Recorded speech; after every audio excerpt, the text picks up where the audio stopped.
आम धारणा बन गई थी कि अयोध्या को माता सीता जी का श्राप है। आप इससे कहाँ तक सहमत हैं? जो कहता है अयोध्या को शाप है, मुझे लगता है उसकी बुद्धि को शाप लगा हुआ है। और ऐसे लोगों के लिए हमने बहुत पहले कहा था कि ये अभिशप्त बौद्धिक हैं। अयोध्या वैकुंठ है, पाप ताप और शाप इसका स्पर्श नहीं कर सकते हैं। जिसको कोई कुंठा छू सकेगी वो वैकुंठ नहीं होगा। अयोध्या तो पाप के द्वारा, अभिशाप के द्वारा स्पर्श नहीं की जा सकती, अयोध्या ही है ये। पुराणों में इसका यही प्रतिपादन किया गया है।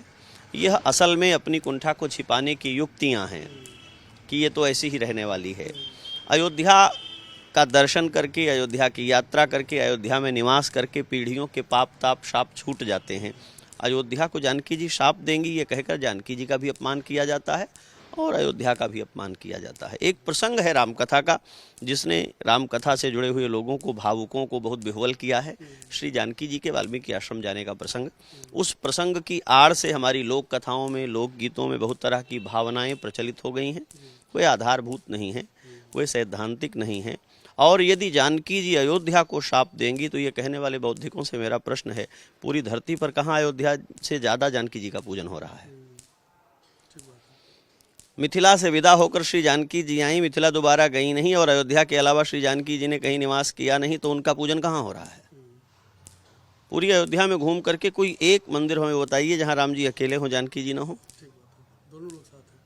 तो हम तो ये कल्पना ही नहीं कर सकते हैं कि कोई शाप जानकी जी अयोध्या को दे सकती हैं। जिन जानकी जी को अयोध्या की वधू होने का गौरव है और वो बड़े गर्व के साथ, बड़े अभिमान के साथ बार बार अपने ससुर चक्रवर्ती जी महाराज का स्मरण करती हैं, भगवान श्री रामभद्र का स्मरण करती हैं, अपनी दुर्बलताओं को लेकर के ये कहना कि जानकी जी ने अयोध्या को शाप दिया है, ये अनर्थ है। ये श्री जानकी जी का भी तिरस्कार है और अयोध्या का भी तिरस्कार है। अयोध्या दूसरों का, अपने शरणागतों का शाप मुक्त करने वाली पुरी है, यह स्वयं शापग्रस्त होने वाली पुरी नहीं है। इसी अयोध्या का नाम लेकर के दुर्बल विपक्ष बनकर बैठे हुए लोग प्रचंड बहुमत की सरकार में बैठे हुए हैं। अयोध्या तो दूसरों को अभिशाप से मुक्त करती है, अयोध्या को कौन सा शाप छूने वाला है? दाने के मोहताज लोग इसी अयोध्या में आकर के, इसी अयोध्या का आश्रय लेकर के महामहिम होकर पूज्य बन करके पांव पुजा रहे हैं।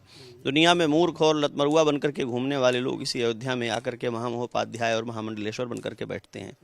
अयोध्या अभिशापग्रस्त है ये कहते हुए जीव नहीं कांपती है। अयोध्या को कोई अभिशाप छू नहीं सकता है। एक ही अभिशाप अयोध्या का है, अयोध्या से वरदान लेने वाले लोग अयोध्या की पूजा करने से कतरा रहे हैं।